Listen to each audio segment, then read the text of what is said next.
ராஜாவின் நாட்களிலே யூதேயாவில் உள்ள பெத்லகேமிலே இயேசு பிறந்த பொழுது கிழக்கிலிருந்து சாஸ்திரிகள் எருசலேமுக்கு வந்து, யூதருக்கு ராஜாவாக பிறந்திருக்கிறவர்களுக்கு கிழக்கிலே அவருடைய நட்சத்திரத்தை கண்டு அவரை பணிந்து கொள்ள வந்தோம் என்றார்கள். ஏரோது ராஜா அதை கேட்ட பொழுது அவனோடு கூட எருசலேம் நகரத்தார் அனைவரும் கலங்கினார்கள். அவன் பிரதான ஆசாரியர் ஜனத்தின் வேதப்பாளர் எல்லாரையும் கூட்டி வர செய்து, கிறிஸ்துவானவர் எங்கே பிறப்பார் என்று அவர்களிடம் விசாரித்தான். அதற்கு அவர்கள், யூதேயாவில் உள்ள பெத்லகேமிலே பிறப்பார்.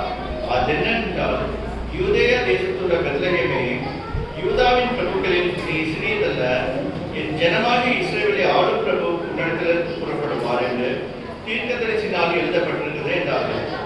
அப்பொழுது ஏரோது சாஸ்திரிகளை ரகசியமாக அழைத்து நட்சத்திரம் காணப்பட்ட காலத்தை குறித்து அவர்களுக்கு திட்டமாய் விசாரித்து, நீங்கள் போய் பிள்ளையை குறித்து திட்டமாய் விசாரியுங்கள், நீங்கள் அதை கண்ட பின்பு நானும் அந்த அதை பணிந்து கொள்ளும்படி எனக்கு அறிவிங்கள் என்று சொல்லி அவர்களை பெத்லகேமுக்கு அனுப்பினார். ராஜா சொன்னதை அவர்கள் கேட்டு போகையில், இதோ அவர்கள் கிழக்கிலே கண்ட நட்சத்திரம் பிள்ளை இருந்த ஸ்தலத்திற்கு மேல் வந்து நிற்கும் வரைக்கும் அவர்களுக்கு முன் சென்றது. அவர்கள் அந்த நட்சத்திரத்தை கண்டபோது மிகுந்த ஆனந்த சந்தோஷம் அடைந்தார்கள்.